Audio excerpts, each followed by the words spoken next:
हिंदी में यूपीएससी की तैयारी से संबंधित प्रोग्राम्स को देखने के लिए सब्सक्राइब करें स्टडी IQIAS हिंदी। तो दोस्तों, स्वागत है आप सबका स्टडी IQIAS हिंदी में। दोस्तों, आज 1 मई की तारीख है और आज का दिन मजदूर दिवस के नाम से जाना जाता है। यूँ तो शुरुआत इसकी इस बात पे की गई कि सेलिब्रेट किया जाएगा, एंजॉय किया जाएगा, पर जो रियलिटी है, जो वास्तविकता है, वो अभी भी बहुत दूर है। श्रम संहिताओं में बहुत से परिवर्तन भी हुए। अगर पिछले 4-5 साल का लेखा जोखा देखा जाए तो परिवर्तन हुए हैं, पर क्या वास्तविकता में स्थिति बदली है? आज ये जो मैं वीडियो आपके सामने प्रस्तुत कर रहा हूं, द हिंदू में एक प्रॉपर आर्टिकल निकला एडिटोरियल के फॉर्म में, जहां पे बात की गई कि क्या वास्तविकता में जो बंधुआ मजदूरी है या बेगारी है, या भारत से दूर हुई है, या एटलीस्ट उसमें कमी का कोई भी सिग्नल दिख रहा है। हम आज बात करेंगे हर तथ्य पे, हर बिंदु पे, कारणों पे, वास्तविकता पे, इतिहास पे। मजदूर दिवस है आज, तो इतिहास पे तो बात करनी ही करनी। इन सभी बिंदुओं पे आज हम बात करेंगे और कोशिश करेंगे ये समझने की कि वास्तविकता में भारत किस दशा दिशा में आगे बढ़ रहा है अगर हम मजदूर दिवस की बात करें तो। ठीक है, देखिए, बात की जाए तो 1 मई को श्रमिकों के अधिकार और क्या है, उनके श्रम गरिमा की सम्मान के लिए अंतर्राष्ट्रीय श्रमिक दिवस मनाया जाता है। लेकिन अभी भी वास्तविकता क्या है? लाखों लोगों के लिए यह दिन अभी भी बंधुआ और जबरन मजबूरी में फंसे रहने की जो गंभीर याद है, मतलब जो एक दलदल होता है ना, उस दलदल में फंसे रहते हैं, उनकी याद दिलाता है। और मैं इसमें एक और बिंदु को जोड़ूंगा। अगर आप मैनुअल स्कैवेंजिंग की बात करें, बहुत बात हुई है उस पर अभी भी गाहे बगाहे न्यूज चैनल्स पे आपको मैनुअल स्कैवेंजिंग, यानी कि जो मैला ढोने की प्रथा है, हाथ से मैला ढोने की प्रथा है, या बंधुआ मजदूरी या बेगारी या इस प्रकार की किसी भी फोर्स्ड लेबर को हम कितनी बार, कितने तरीके से, अलग अलग परिप्रेक्ष्यों में, अलग अलग न्यूज चैनल्स पे, अखबारों में पढ़ते आ रहे हैं।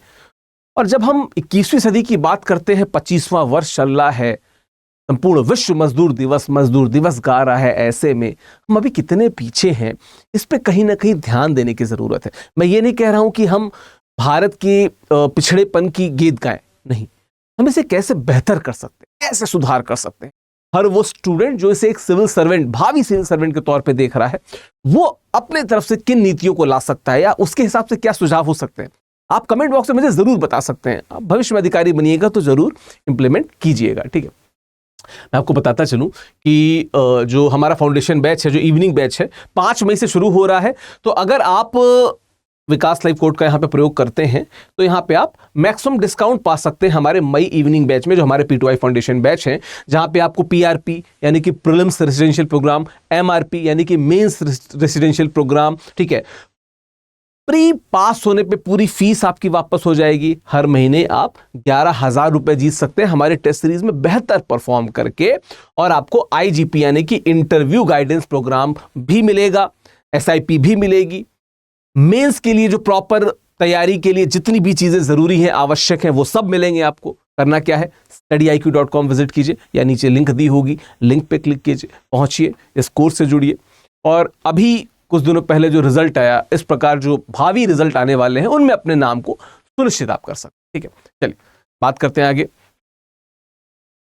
अंतर्राष्ट्रीय श्रमिक दिवस, अंतर्राष्ट्रीय मजदूर दिवस, कामगार दिवस, विभिन्न नाम है इसके।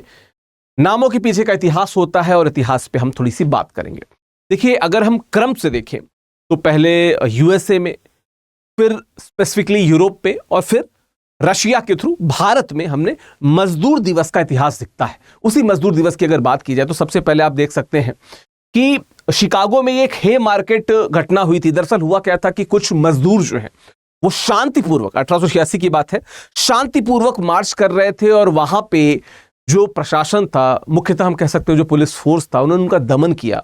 और उसके बाद उनकी स्मृति में जो समाजवादी समूह और ट्रेड यूनियन थे, उन्होंने 1 मई को मई दिवस की बात की। यद्यपि मैं आपको बता दूं कि आप USA में और कनाडा में देखेंगे तो सितंबर फर्स्ट वीक में उधर मई दिवस का चलन है, तथापि जो हे मार्केट की घटना थी, उसके बाद 1 मई दिवस के रूप में शुरू होते दिखता है। कहां पे? शिकागो, US की बात कर रहा हूं मैं। बात की जाए उसके बाद की, तो जुलाई 1989 में, ठीक है, यूरोप में जो पहली international conference of socialist parties थी, उनके द्वारा एक प्रस्ताव पारित किया गया जिसमें यह ऐलान किया गया कि 1 मई को अंतर्राष्ट्रीय मजदूर दिवस मई दिवस के रूप में मनाया जाएगा। इसके बाद 1 मई 1890 को पहला मई दिवस मनाया गया या मजदूर दिवस मनाया गया, और आज 1 मई है, तो इन पर बात किया जाना जरूरी है। लेकिन क्या बात यहीं पर रुकी? नहीं। इसके बाद हम सबको पता है कि जो रूस की क्रांति हुई, रशियन रिवॉल्यूशन हुआ, ठीक है, जो जार शाही का अंत हुआ, जार निकोलस सेकंड को जब बोल्शेविक क्रांति द्वारा हटा दिया गया, समूल रूप से नष्ट कर दिया गया, तो वहां पे भी जो कि मजदूरों की बात थी, शोषित वंचित तबके की बात थी, सर्वहारा की बात थी, तो मजदूर दिवस तो आना ही था। तो रूसी क्रांति 1917 के पश्चात सोवियत संघ और पूर्वी ब्लॉक राष्ट्रों ने मजदूर दिवस जो है वो मनाना शुरू किया। बात की जाए अगर भारत की, तो 1 मई 1923 को पहली बार चेन्नई, जो उस समय मद्रास था, में मजदूर दिवस का आयोजन किया गया। यह पहल सबसे पहले हिंदुस्तान की लेबर किसान पार्टी द्वारा शुरू की गई, ठीक है, लेबर किसान पार्टी द्वारा शुरू की गई। इसका इतिहास भी है, जब हम आधुनिक भारत का इतिहास पढ़ते हैं तो एक इतिहास आता है जहां पे शोषित वंचित तबके का इतिहास पढ़ते हैं किसानों के साथ में, तो वहां पे भी ये इतिहास जुड़ता है। जब आप ट्रेड यूनियनों का इतिहास पढ़ते हैं तो भी इस इतिहास को जोड़ा जा सकता है। ये आपका काम है कि आप किस प्रकार से इसको जोड़ते हैं, संरक्षित करते हैं। मेरी आपको एक सलाह ये होगी कि वैश्विक प्रतिमानों को और भारतीय प्रतिमानों को एक साथ रखिए, और इनको जो ट्रेड यूनियनों का विद्रोह था, आप उनसे जोड़ने का प्रयास कीजिए। आप मुझे मेरी ईमेल आईडी पे, मैं बाद में दे दूंगा, वहां पर लिख के बाकायदा उत्तर के फॉर्म में आप मुझे भेज सकते हैं। मेरे आप टेलीग्राम चैनल पे बाकायदा उत्तर के फॉर्म में से आप भेज सकते हैं। मजदूर दिवस को मई दिवस या भारत में कामगार दिवस, कामगार दिवस, कामगार दिन या मजदूर दिवस के रूप में, अंतर्राष्ट्रीय मजदूर दिवस के रूप में मनाया जाता है। एक और फैक्ट है जो आप देखिएगा, सर्च कीजिएगा। बात की जाए यूनाइटेड नेशन की, तो जो 1950 का दशक था, वहां पे यूनाइटेड नेशन को हम बनते और मजबूत होते देखते हैं। उसके बाद कोल्ड वॉर भी देखते हैं, पर चलो कोल्ड वॉर से मतलब नहीं, वापस यूनाइटेड नेशन की बात की जाए तो यूनाइटेड नेशन की अगर हम बात करते हैं तो उसका एक संघ है, उसका एक ऑर्गेनाइजेशन है जो यूनाइटेड नेशन के बनने से पहले से मौजूद है, और वो है क्या? अंतर्राष्ट्रीय श्रमिक संघ, जो इंटरनेशनल लेबर ऑर्गेनाइजेशन है, ILO। थोड़ा सा सर्च कीजिए किस वर्ष बना, क्यों बना, क्या उसका जो पहला जो विश्व युद्ध था उससे कोई रिलेशन है, अगर तो रिलेशन है तो भी, नहीं है तो भी, इतिहास क्या था, कमेंट बॉक्स में मुझे बताइएगा।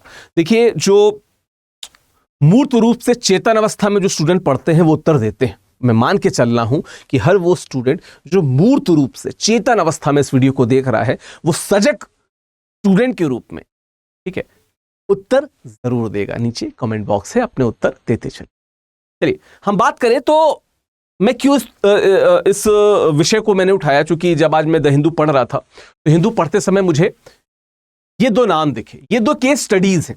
इन केस स्टडीज को आप अपने प्रश्न पत्र 1, प्रश्न पत्र 2 के उत्तरों को देते समय बता सकते हैं। ऐसा कुछ नहीं कि करंट अफेयर्स का मुद्दा हो गया, पर of course you can go with the case studies जो राष्ट्रीय स्तर पे थोड़े से फेमस हुए, राष्ट्रीय स्तर पे जिनका पता चल, ठीक। तो एक केस स्टडी है मुकेश का और एक है के थनमोजी का। इनकी जो कहानियां थी, इनकी जो बेगारी और बंधुआ मजदूरी की जो कहानियां थी, उनको पढ़ना समझना बहुत जरूरी है, और उन्हीं की हम बात करेंगे। सबसे पहले बात कर ले मुकेश की। मुकेश क्या थे? शिवपुरी के निवासी थे, मध्य प्रदेश के। 35 वर्षीय मुकेश आदिवासी थे, ठीक है। हुआ क्या था कि काम का वादा करके उन्हें और उनके परिवार को 2023 में 1400 किलोमीटर दूर कर्नाटक, ठीक है, कर्नाटक ले जाया गया, जहां उन्हें गन्ने के खेत में गुलाम बना के रखा गया। पूछिए, हम जब मध्यकालीन भारत की बात करते हैं, सामंती व्यवस्था की बात करते हैं, जब हम दिल्ली सल्तनत की बात करते हैं, गुलाम वंश की बात करते हैं, तो विभिन्न स्तरों पे हमें गुलामों के बारे में पता चलता है। अंग्रेज जब आए तो बाद में गुलामी व्यवस्था, दास व्यवस्था को हटाया गया, लेकिन तब तक बड़े स्तर पे भारत हो या विश्व हो, गुलामों को हम देखते हैं। पर जब आज संपूर्ण विश्व में लोकतंत्र का डंका बजता है, भारत जो विश्व का इतना बड़ा लोकतंत्र है, वहां पे गाथाएं गाई जाती कि क्या शानदार लोकतंत्र है। उस लोकतंत्र में जब इस प्रकार की घटनाएं दिखती हैं, बेगारी की, हैविली बॉन्डेड लेबर की, बंधुआ मजदूरी की, तो निश्चित तौर पे दुख होता है, ठीक। अब बात की जाए इसके बाद की, तो क्रूर परिस्थितियों में प्रतिदिन 16 घंटे तक और वो भी ये वाला काम नहीं कि एसी रूम में बैठ के, नहीं, मैं रिकॉर्ड कर रहा हूं, मैं ऑफिस जाता हूं, मजदूर वाली स्थिति नहीं रहती है, कंडीशंस फेवरेबल रहती हैं, पानी, चेयर, लंच, चाय, ये सब मिल जाता है। नॉट दिस, ये हाई टाइम है और बहुत बड़ी बात है। 16 घंटे तक काम करने वाले मुकेश को वेतन मांगने पे हिंसा का सामना करना पड़ा, उनका पैर भी टूट गया, मानसिक आघात मिला। होता है यार, मतलब एक नॉर्मल व्यक्ति जो 8 से 9 घंटे की जॉब करता है वो प्रेशर में आ जाता है, थक जाता है, परेशान हो जाता है। एक व्यक्ति जो 16 घंटे कठिन परिस्थितियों में काम कर रहा है, अपने परिवार को बचा रहा है और पैसा भी नहीं मिल रहा है, ये बड़ा ही दर्दनाक है, खौफनाक है। लोकतंत्र के लिए तो बहुत सही बात नहीं है। दुर्व्यवहार और मनोवैज्ञानिक यातना के निशान अभी भी बने हुए हैं, बने रहते हैं, ये नहीं जाते। ठीक है, समाज के हिसाब से आप रेस्क्यू हो जाते हैं पर आपके अंदर के वो निशान नहीं जाते। ठीक है, एक कोई शायरी थी, मुझे याद तो नहीं आ रही है, फिर वही था कि पिंजरा हटाने की बात है कि पिंजरा, जो पिंजड़ा होता है वो तो, उससे किसी पक्षी को मुक्त तो कर दिया गया पर उस पिंजड़े के निशान अभी भी पक्षी के मानस पटल पे हैं। बिल्कुल वैसा ही है, ये वैसा ही कुछ है कि मुक्त तो करा लिया गया। और ऐसे कितने मुकेश आदिवासी या इस प्रकार के लोग हैं जो यद्यपि बाद में मुक्त हो जाते हैं तथापि निशान नहीं छूट। वो जो रस्सी आती जाती है, निशान बना जाती है, वो निशान जीवन भर रहते हैं। और ये तो उनकी बात है जिनको रेस्क्यू कर लिया गया। जो रेस्क्यू नहीं हो पाए उनका क्या, हम बात करेंगे इस पर। बात की जाए थिनमोजी की, तो थिनमोजी तो 13 वर्ष की, ठीक है, थिनमोजी क्या हुआ, दुखद मोड़ आया जब गरीबी के कारण परिवार उसके को बेंगलुरु के एक ईंट भट्टे पे बंधुआ मजदूरी, ठीक है, करनी पड़ी। और क्या है, मात्र 2000 रुपए की अग्रिम राशि ने परिवार को लंबे समय तक कड़ी मेहनत के लिए, 2000 रुपए यार, 2000 रुपए। छोटी मोटी पार्टियां होती हैं तो 2000 रुपए यूं चले जाते हैं। मैं नहीं कह रहा हूं कि कहीं पे आप पैसा वेस्ट कीजिए, पर आप 2000 रुपए की कीमत समझ रहे हैं कि कुछ खास ऐसी नहीं है आज के समय में, जब हम भौतिकतावादी समाज में जी रहे हैं जहां पे कपड़े खाने पे इतना खर्चा हो रहा है। तो 2000 रुपए में पूरा परिवार गुलामी कर रहा था, बाध्य कर दिया। स्कूल जाने के बजाय थिनमोजी को मारपीट, भाषाई दुर्व्यवहार और कारावास सहना पड़ा, मतलब जेल में बंद कर रहा है। तो यू आर डूइंग अ सिन, पाप कर रहे हो आप जब इस प्रकार के मासूम लोगों को इस प्रकार के कड़े माहौल में मेहनत करा रहे हो और पैसा भी नहीं दे रहे। This is high time for a democracy, निश्चित तौर पर। ठीक है, एक सामाजिक जो कार्यकर्ता थे, उन्होंने क्या हुआ कि उन्होंने यहाँ पे सपोर्ट किया, नंगे पैर ये ट्रेन की तरफ भागे, इनको भी बचा लिया गया, रेस्क्यू कर लिया गया। ये दोनों कहानियां आपके न्यूज़पेपर से मैं इसलिए बता रहा हूं क्योंकि एक केस स्टडी होती है आपके पास में। हम जब 1976 के अधिनियम की बात करते हैं तो उस दौरान कुछ केस स्टडीज को लेके, ठीक है, न्यायिक सक्रियता को लेके हम बात करते हैं। वो उदाहरण थोड़े पुराने हो गए, नए उदाहरण आपको जोड़ने पड़ेंगे। और एक रेप्यूटेड न्यूज़पेपर की बात कर रहा हूं तो निश्चित तौर पर ये उदाहरण तो है ही। बात की जाए कि क्या संविधान में प्रावधान किया गया है, क्या उसके अलावा कुछ स्टैट्यूटरी प्रोविजंस हैं, अधिनियम बने हैं, हम बात करेंगे उसकी। हम फिर कारणों पे भी जाएंगे कि क्या ये सफिशिएंट है। जब हम लोग मैथमेटिक्स पढ़ा करते थे तो उसमें एक कंडीशन होती थी जहां हम कहते इफ आई डबल एफ, तो वहां पे एक चीज होती है कि क्या ये जरूरी है और नेसेसरी है और क्या इसका परिणाम मिलता है, हम उस पर भी आएंगे। अनुच्छेद 21 क्या कहता है, जीवन और व्यक्तिगत स्वतंत्रता के अधिकार को बताता है। राइट टू डिग्निफाइड लाइफ, कैसी लाइफ, डिग्निफाइड, गरिमामय जीवन का अधिकार है। या जो अभी हमने 2 उदाहरण लिए, ये गरिमामय जीवन के अधिकार से जुड़ते हैं? उत्तर है नहीं, नहीं जुड़ते। ठीक, अगला क्या है, अनुच्छेद 23 क्या कहता है, जो जबरन श्रम होता है उस पर प्रतिबंध लगाता है। जबरदस्ती जो प्रतिबंध होता है उस पर, जो श्रम कराया जाता है उस पर प्रतिबंध लगाता है। फोर्स लेबर जिसे कहते हैं, कई बार हम इसको बेगारी से भी जोड़ते हैं, बॉन्डेड लेबर तो है ही, इसी कैटेगरी में आएगा। ये दोनों जो अनुच्छेद देख रहे हैं, अभी और भी हम अनुच्छेदों की बात करेंगे, ये जुड़ते हैं उसी बेगारी से या बॉन्डेड लेबर से। कारखानों आदि में बच्चों के रोजगार 14 वर्ष से कम आयु को प्रतिबंधित करता है। अभी थोड़ी देर पहले ही हमने ईंट भट्टी की बात की, ईंट भट्टी वाला केस हमने देखा ना, थिनमोजी का। क्या बताता है, सच्चाई क्या है? हम सच्चाई से दूर है। देखो, मैं फिर से बता रहा हूं कि हमें लोकतंत्र को बेहतर करना है। आप अधिकारी बनोगे, इस वीडियो को देख के अगर मोटिवेट हो सकते हो तो मोटिवेट हो।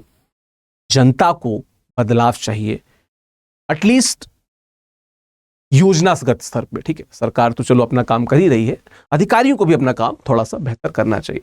बात की जाए अनुच्छेद 39 की, तो श्रमिक पुरुषों और महिलाओं के स्वास्थ्य सुरक्षा के उद्देश्य से राज्य को निर्देश देता है कि राज्य इस बात को सुनिश्चित करे कि बच्चों की मासूम उम्र के साथ किसी भी प्रकार का दुर्व्यवहार न किया जाए। नागरिकों को उनकी आर्थिक आवश्यकता की पूर्ति के लिए आयु क्षमता के विरुद्ध जाकर कार्य करने को मजबूर नहीं किया जा सकता है। तो यहां पे 3 आपके मौलिक अधिकार दिखते हैं और एक directive principles of state policy यानी कि नीति निर्देशक तत्वों में से एक अनुच्छेद आपको देखने को मिलता है। तो संविधान में तो प्रावधान है, सांविधिक तौर पर देख लिया जाए क्या है। बंधुआ श्रम प्रणाली अधिनियम जो है, उन्मूलन जो अधिनियम है 1976 का, वो क्या कहता है? यह संपूर्ण देश में लागू है, जिसे संबंधित राज्य सरकारों द्वारा लागू किया गया है। यह जिला स्तर पर सतर्कता समितियों यानी कि विजिलेंस कमिटीज के रूप में एक संस्थागत तंत्र यानी कि इंस्टीट्यूशनल मैकेनिज्म का प्रावधान करता है। तो भाई, संविधान जो सबसे बड़ी किताब है हमारे देश की, उसमें भी प्रावधान है। उसके अलावा सांविधिक रूप से भी कुछ प्रावधान हमें देखने को मिल रहे हैं। स्टैट्यूटरी जो एक्ट्स हैं हमको देखने को मिल रहे हैं, अधिनियम देखने को मिल रहे हैं। पर फिर कमी कहाँ रह जा रही? ठीक है, कमी कहाँ रह जा रही है? पहले हम कुछ कारणों को देखते हैं, फिर हम देखते हैं कि क्या भारत ने इसके अलावा भी कुछ प्रयास किए, फिर उन प्रयासों में भी कहाँ विफलता मिल रही है, हम वहां पे पहुंचेंगे। तो क्या क्या कारण है? पहला कारण क्या है? श्रमिकों और नियोक्ताओं के मध्य जागरूकता का अभाव। एक तो जो श्रमिक हैं, जो आपको कहीं लेबर चौक पे मिल जाया करेंगे, उनको पता नहीं कि उनके अधिकार क्या हैं, मिनिमम कितना पैसा उनको मिलना चाहिए नहीं पता। दूसरे जो उनको काम दे रहे हैं उनको भी नहीं पता, उनको लगता है कि हम 500 बोल रहे हैं, ये 500 में नहीं आ रहा है तो ये गलत कर रहा है, हम किसी और को ले लेंगे, और कोई मिल भी जाता है उन्हें। तो दोस्त जो नियोक्ता है, जो एम्प्लॉयमेंट जनरेट कर रहे हैं, उनको भी नहीं पता कि उनकी नैतिक जिम्मेदारी क्या होती है, और वो जो नियुक्त हो रहे हैं, मतलब जिन्हें चुना जा रहा है लेबर फोर्स के लिए, उनको भी नहीं पता कि कितने पैसे उन्हें डिमांड करने चाहिए। कई बार मजबूरी होती है कि जो पैसे नियुक्त हैं वो डिमांड करेंगे तो फिर उसको मिलेगा नहीं। हमने बोला कि भाई 1800 रुपये पर दिन का चाहिए, कौन देगा? कोई देगा? कोई 200 रुपये में मान जाएगा, वो चला जाएगा। उसके अलावा क्या है? सजा की दर कम होना। यस, जो केसेस पकड़े गए, जो इस प्रकार के हमको इश्यूज देखने को मिलते हैं, बहुत सारे उदाहरण देखने को मिलते हैं, क्या मुकम्मल तौर पे जितनी सजा होनी चाहिए थी मिली? नहीं हुई। ठीक है, अगला क्या है? वित्तीय लेन देन का तेजी से शोषण और नियंत्रण के तंत्र में बदल जाना। कई बार क्या होता है, गांव में आप अक्सर देखना है इसको, कि वो एक जो सूदखोर होता है वो कुछ पैसा देता है, 1000, 500, 2000, 3000, हम तो 2000 का केस अभी हमने देखा यहीं पे। कुछ पैसा वो देता है और वो न दे पाने की स्थिति में जो उस परिवार के साथ बर्ताव होता है वो इस बंधुआ मजदूरी की तरफ बढ़ता है। ये तो मैं एक छोटा सा उदाहरण एक गांव का दे रहा हूं। बहुत सारे आपने शहरों का उदाहरण देखा होगा कि कितने लोग देनदारों के, सूदखोरों के पैसा न देने के कारण आत्महत्या तक कर लेते हैं। वह स्थिति भी इससे जुड़ती है, ये भी एक कारण है, ट्रैप है। बंधुआ मजदूरी के प्रति सामाजिक पूर्वाग्रह दोनों तरीके से। कुछ लोगों को लगता है कि ये जो गरीब, मजलूम, शोषित, वंचित तबका है, इसे बंधुआ मजदूर ही बनाना चाहिए, इसे हम अपने हिसाब से काम करा सकते हैं। आप देखेंगे, अपने गांव में जाके देखिएगा, मैं नहीं कहता हर गांव में, कहीं ना कहीं कुछ ना कुछ ऐसे उदाहरण मिल जाते हैं, बेगार के तौर पे काम करा देते हैं। जो व्यवहार करते हैं सामाजिक तौर पे वो तो अलग है, आर्थिक स्तर पे जो उनका दमन होता है, शोषण होता है, वो दिखता है। और क्या कारण है? बंधुआ श्रमिकों के मध्य प्रवासी प्रकृति। यस, उत्तर प्रदेश, बिहार, मध्य प्रदेश के बहुत से एग्जाम्पल मिलते हैं जहां पे वो लोग कर्नाटक में, तमिलनाडु में, महाराष्ट्र में जाते हैं, मजदूरी करते हैं। भाषाई तौर पे उनके साथ जो व्यवहार होता है वो हम सब ने देखा, जो उनको एलिनेट किया जाता है वो हम सब ने देखा। लेकिन जो बड़ी बात है वो क्या है, आप कभी इस स्टडी को देखिएगा, किसी महाराष्ट्र में गए और महाराष्ट्र में कोई व्यक्ति है, वो यहाँ पे प्रतिदिन 800 रुपए पे काम करता है, वो उससे कम पे काम नहीं करेगा। लेकिन ये जाएंगे और ये बोलेंगे बाबूजी हम 400 रुपए पे काम कर लेंगे। तो दो चीजें होती, एक कि ये जो मराठा का व्यक्ति है जो उनसे हेट पाल लेता है कि भाई हम 800 में कर रहे थे, इसने 400 में काम कर दिया। दूसरा ये कि इनका जो नियोक्ता है उसे पता लग जाता है कि ये 400 रुपए में काम कर सकता है तो 350 में भी कर सकता है। बाकी वो लोग जो कभी 600-800 में काम कर सकते थे उनको भी कट डाउन करके 350-400 पे ले आए। तो इतने कम पैसे में इतना ज्यादा काम करोगे तो वो भी एक प्रकार की बंधुआ मजदूरी ही है, बंधुआ मजदूरी ही है। ठीक है, बंधुआ श्रम प्रणाली उन्मूलन अधिनियम 1976 का कमजोर होना, यह भी एक कारण है। निश्चित तौर पे जो संवैधानिक या सांविधिक प्रावधान होते हैं उनका मुकम्मल तौर पे, चाहे वो पॉलिटिकल विल कहिए या एडमिनिस्ट्रेटिव डेफिशिएंसी कहिए, नहीं हो पाना, उनका पारित नहीं हो पाना, लागू ना हो पाना भी बड़ा कारण होता है। ये सिर्फ इस केस में नहीं, और भी बहुत सारे केसेस में आपको देखने को मिलेगा। ठीक है, और क्या है, जबरन श्रम हेतु उचित सजा, यानी इंडियन पिनल कोड जो अब तो भारतीय न्याय संहिता हो गई है, ठीक है, में जो धारा 376 है उसके प्रॉपर प्रावधान का अभाव। तो कहीं ना कहीं जब हम विभिन्न बिंदुओं पे बात करते हैं कि न्याय क्षेत्र भारतीय न्याय संहिता के द्वारा इन बिंदुओं पे सजा दे सकता है, तो वो बात जो भारत के गरीबों से, ठीक है, एक बड़ा जो अनऑर्गेनाइज्ड जो लेबर फोर्स है उससे जुड़ी हुई है, उस पर बात क्यों नहीं होती है? मुझे लगता है मुकम्मल तौर पे बड़ी सजा का प्रावधान होना चाहिए। अगर कोई पाया गया तो, अगर प्रॉपर प्रमाण दस्तावेज मिलते हैं कि बेगारी, बंधुआ मजदूरी, गुलामी कराई जा रही किसी व्यक्ति से, तो जो व्यक्ति करा रहा है उसके खिलाफ सजा का प्रावधान होना चाहिए। ठीक है, बात की जाए इसके बाद की तो क्या है, राष्ट्रीय और क्षेत्रीय स्तर पर सरकारों के मध्य उचित समन्वय का अभाव, ये भी है। यह है, देखिए, कानून कब मजबूत बनते हैं? जब राज्य सरकार और केंद्र सरकार सेम पटरी पे हो, सेम पेज पे हो। अलग अलग पेजेस पे होंगे तो क्या होगा, दोनों के मध्य केंद्र सरकार और राज्य सरकार के मध्य गतिरोध होगा, और गतिरोध अगर होगा तो कानून मुकम्मल तौर पे अच्छे तरीके से नहीं बन पाएगा। ठीक, बात की जाए इसके बाद की तो लक्ष्य क्या थे? भारत मजदूर श्रम, मानव तस्करी और बाल श्रम को समाप्त करने के लिए जो सतत विकास, सस्टेनेबल डेवलपमेंट गोल्स हैं, का लक्ष्य 8.7 है के तहत वर्ष 2030 तक आधुनिक दास्ता को समाप्त करने के लिए प्रतिबद्ध है। तो जो पहले जो मिलेनियम डेवलपमेंट गोल्स है 2015 में खत्म हुए, उसके बाद 2030 तक के लिए जो सस्टेनेबल डेवलपमेंट गोल्स हैं, उनमें एक गोल के तहत भारत इसको लेके प्रतिबद्ध तो है, बिल्कुल है। ठीक है, लेकिन एक मिनट, ठीक है, लेकिन बात की जाए क्या कि इसके अलावा, अभी तो मैं सिर्फ लक्ष्य की बात कर रहा हूं, अभी हम जस्ट इसके बाद वास्तविकता पे भी आएंगे। भारत द्वारा evolution of forced labour convention, जो 1957 का कन्वेंशन का नंबर 105 है, ये उसकी भी पुष्टि की गई है। तो हम एक कन्वेंशन के सिग्नेटरी भी हैं कि चलो हम ये करेंगे। और क्या लक्ष्य भारत ने रखा? 2016 में जो वर्तमान मोदी सरकार है, उन्होंने 2030 तक 1.84 करोड़ बंधुआ मजदूरों को पुनर्वास के लिए 15 वर्षीय योजना की पेशकश की थी। ये हम 15 वर्ष में जो बंधुआ मजदूर हैं उनके पुनर्वास पे करेंगे, उनको वापस से उन क्षेत्रों से वापस लाएंगे, मुक्त कराएंगे। पर जो अगला भी स्लाइड है वहां पे आपको कुछ रियलिटी भी देखनी पड़ेगी, जिसे कहते हैं रियलिटी चेक। क्या है? हालांकि वास्तविक प्रगति निराशाजनक रही।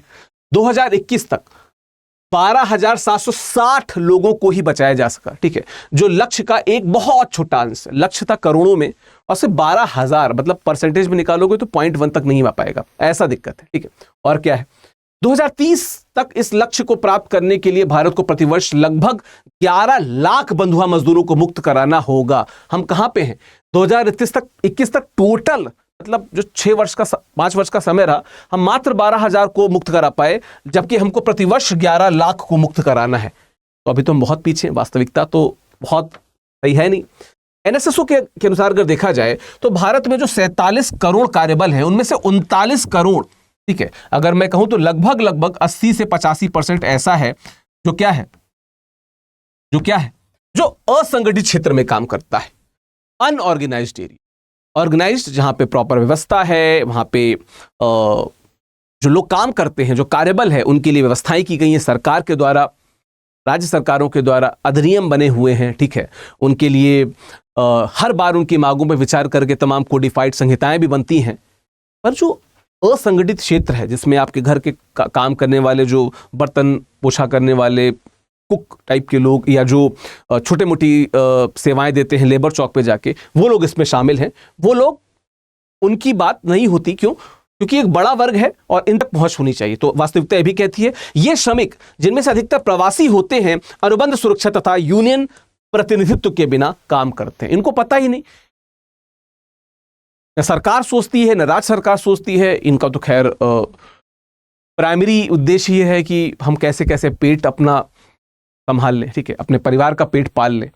तो इन तक तो वो कानून की बात करना मतलब गलत बात है। ये ऊपर से ही राज्य या केंद्र सरकारों को देखना होगा, जिला स्तर पर देखना होगा कि भाई वे लोग जो किसी प्रकार से लिवलीहुड की बात कर, देखो right to livelihood, Olga Tellis का केस मुझे याद आ रहा है, वो भी इससे जुड़ा हुआ है कि लिवलीहुड, और लिवलीहुड के लिए जो रूल्स रेगुलेशंस हैं, अनुबंध हैं, सुरक्षा, यूनियन, इन सब की बात की जाए ना, ये क्यों इन लोगों तक नहीं पहुंच पा रहा है? ठीक है, फिर क्या, हाल के जो कुछ श्रम सुधार, 1920 की बात बता रहा हूं, 2019 और 2020 में बीच पेश की गई जो श्रम संहिताओं ने इन असुरक्षाओं को और बढ़ा दिया। जहां पे पता है, ये जो यूनियन, जो ट्रेड यूनियन बनते थे, उनको जो बीमागत सुरक्षाएं दी जाती थी या जो उनके अनुबंध को मजबूत किया जाना था, वो कमजोर हुआ।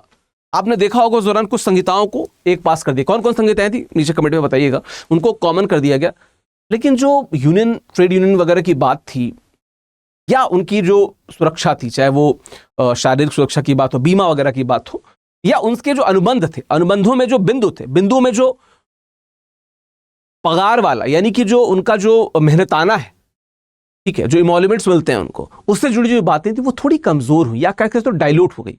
जो नियोक्ता थे उनके पक्ष में गया, जो नियुक्त होने हैं, जो मजदूर हैं, जो बेकार हैं, उनके पक्ष में ये नहीं गया। ठीक है, शोषण पर आधारित व्यवस्था की थोड़ी सी एक झलकी और देख लेते हैं। क्या है जो रिपोर्ट है, उनके अनुसार जो सैकड़ों श्रमिक जो हैं, वो उनके बहुत से इंटरव्यू लिए गए, उससे क्या पता चला कि जो भयावह स्थिति है भारत के औद्योगिक विकास की, वो पता चलती है कि एक ऐसी अर्थव्यवस्था जो कई मामलों में जबरन श्रम, यानी कि जो फोर्स लेबर है, ठीक है, जो फोर्स लेबर है,